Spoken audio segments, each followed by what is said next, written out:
মা, দোয়া কি সবসময় কবুল হয়? না বাবা, কিন্তু রাতে একটা বিশেষ সময় আছে যখন আল্লাহ দোয়া শোনেন এবং কবুল করেন।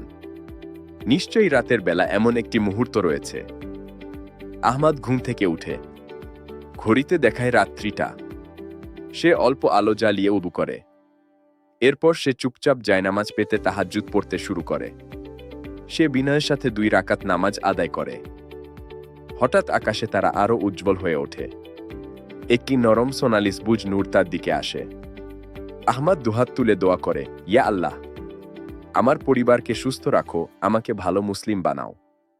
যখন কোনো মুসলিম বান্দা, আল্লাহ তাকে অবশ্যই তা দান করেন। দোয়া শেষে আহমাদের মুখে এক ঝলক হাসি ফোটে।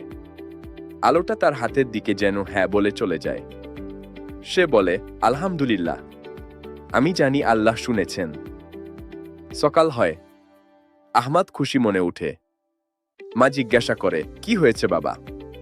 আহমাদ, মা, রাতের সেই মুহূর্তে দোয়া করেছি, আল্লাহ কবুল করবেন ইনশাআল্লাহ। প্রতি রাতে জেগে দোয়া করো, হয়তো সেই মুহূর্ত তোমার জন্য অপেক্ষা করছে।